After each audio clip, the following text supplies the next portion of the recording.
Onana is set to leave United to obviously go and participate in the AFCON Cup of Nations. It's now confirmed from the Daily Mail reporter. Welcome to this channel. Smash the like button, comment and share. If at all you're watching us for the very first time, endeavor to subscribe to this channel so as not to miss out on stories that we do upload in here on a daily. And Wan Bissaka contract triggering is what United are obviously going to do very, very soon.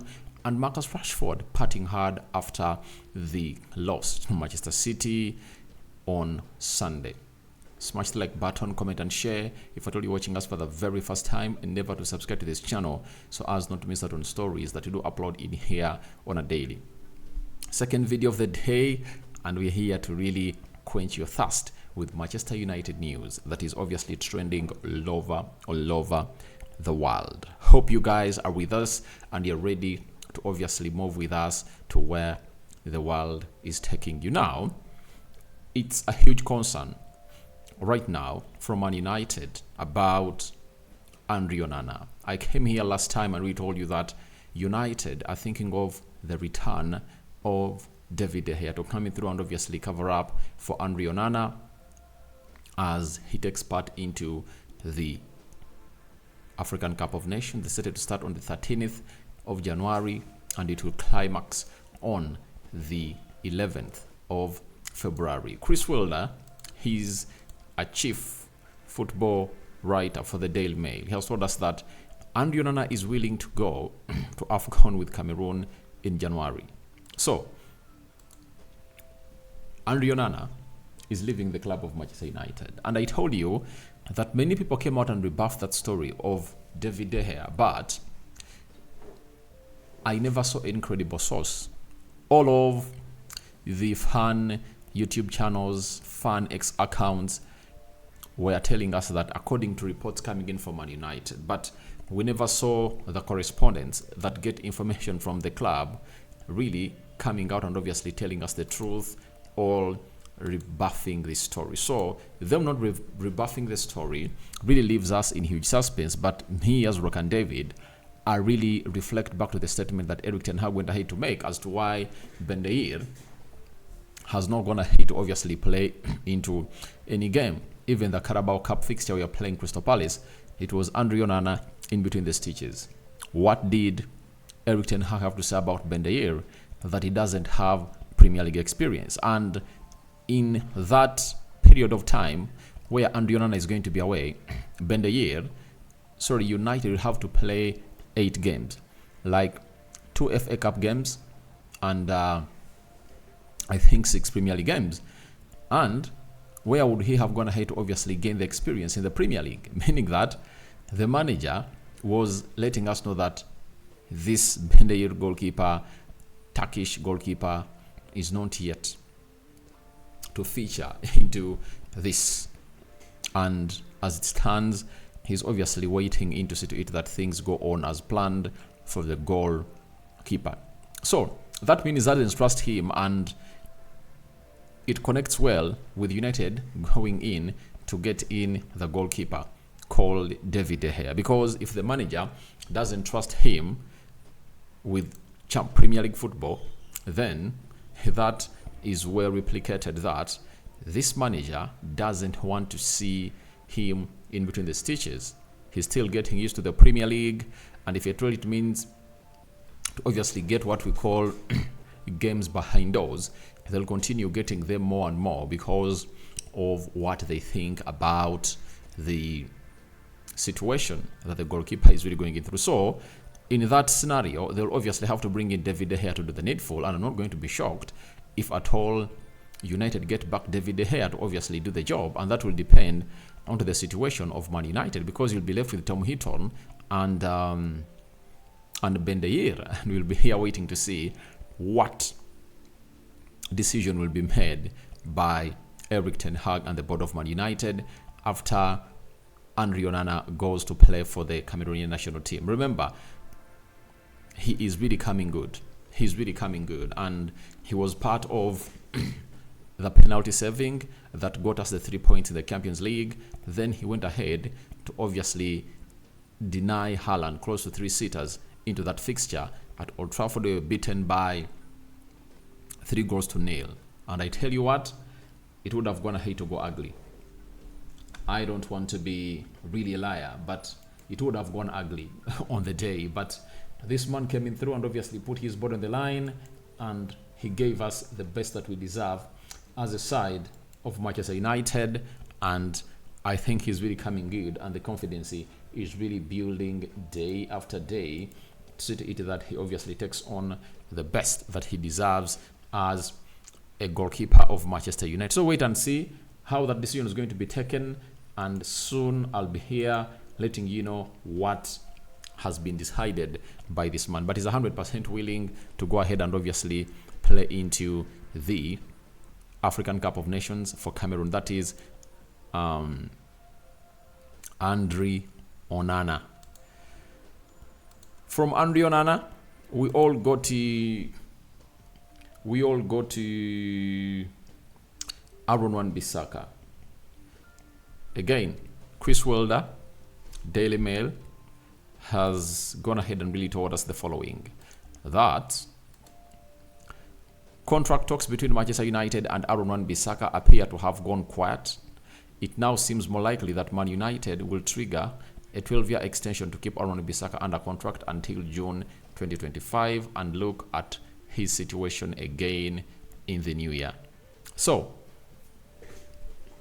this is not like, it's not like Erik ten Hag or the board doesn't want to give him a new contract.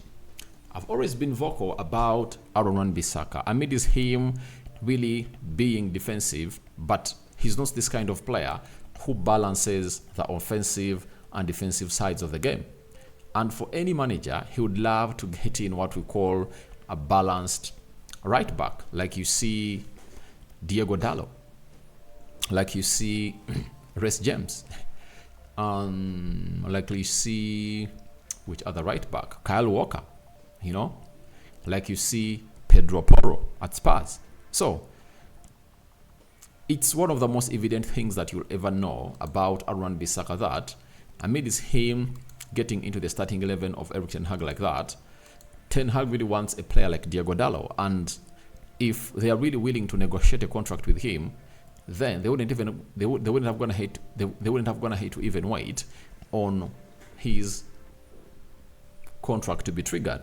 Before even triggering it, they would have gone obviously to talk to the player and see to it that he gets to where they want him to be and offer him a new contract. But the situation at Man United doesn't really allow him obviously to be given a contract, because the board is really having issues, and the issues the board is really having are all about the takeover. And I think they're waiting to see if this takeover is complete, and when it's complete, things will obviously pan out, and they cannot really allow him to really reach his last six months of his contract, because in your last 6 months of your contract, you can be allowed to obviously negotiate with any team to agree a deal. So what United want is, they want to trigger that contract.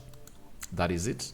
And come January, he doesn't obviously open up talks with any team to live on a free. So that contract will see him be at Man United for 1 more year, and maybe in the summer they are planning to obviously offload him.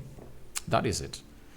They are planning maybe to offload him, but we wait and see how that's going to pan out. But the rebuild of Man United is still ongoing, and that's why I tell you that we need Erik ten Hag here.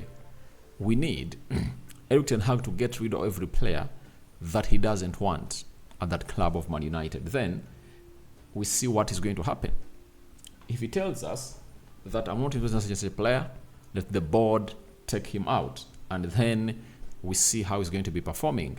But for Bissaka, he has gone ahead to prove to other teams that he can obviously be a better player, and I think that's where United are really counting on, like they can get like £30 million back from the fee they paid Crystal Palace on signing the player. So if they can get like 30, I think they can use that real amount of money to get in a right back that Erik ten Hag will obviously want to come and compete with Diego Dallo at the club of Man United. But to me, I see him improving every game. Going forward, Bissaka is becoming a better player, and with no doubt, I think he's obviously coming good. He has gone ahead to win hearts of many fans of Manchester United, and that is Wan Bissaka, and that is the story coming in through from Chris Wilder. And lastly, Chris Wilder has told us that Marcus Rashford was at a party last night to celebrate his 26th birthday. It was an intimate, planned celebration in a private area of the club, which finished at around 3:30 a.m. It is unclear if Rashford stayed out that long. Terrell Malacia was also there. It remains to be seen if Eric Ten Hag takes a dimmer view of the situation and considers disciplinary action against the player. Now, Rashford, however much the party was planned, but we had lost. I really understand that you cannot let down people, but it would have been a better statement to obviously say we are not obviously pulling up this party because we've gone ahead to lose. You know, losing against a team like Manchester City in the Manchester Derby is something different to a player who is not born and bred in Manchester. But Marcus Rashford is a born and bred talent from Manchester, and we expect him to come out and obviously say no to all of such stuff that is coming in through, and that's what he fails to do. So, after him failing to do that, he obviously looks not all that in a good stance, because he has put himself into a line of criticism. How can a born and bred player of Manchester celebrate his birthday, when we've gone ahead to lose? Even if we went ahead to extend it, would have been okay, because everyone would understand that we're going to hate to lose. Now, this is where the huge question comes in through. Does he even care whether we lose or not? Because if he cared, he wouldn't have gone ahead to allow that to happen. But that's a confirmation that maybe it never meant it all, the party meant it all, maybe was even on the field of play, not thinking a lot about that. Because did he put up the effort? No. He got one of the best chances of the game. Did he score? No, he didn't. So it's going to raise dust, in front of Marcus Rashford. And this is obviously going to be perceived in a different way altogether. And I think he needs to obviously revise this in a nick of time. So that is it. Tomorrow, we are obviously hosting Newcastle in the Carabao Cup at Old Trafford. A game we need to win to get back our confidence and obviously get things going. That is it coming in from us, the fans of Man United. And I've gone ahead to do what we call the match preview. It's already there. Go to the video section. The video is already uploaded there, and you can as well find me there and tell me your thoughts about that game and your predictions. So your thoughts onto Wan Bissaka contract triggering are welcome in the comment section below. And Onana leaving in January, what do you make about that? And lastly, what are your thoughts about Marcus Rashford partying hard on Sunday after we lost to the side of Man City in the Manchester Derby? May the living to God bless you abundantly. Rokan David remains my name. The Muslims Barakallahu Fikum. I'm out.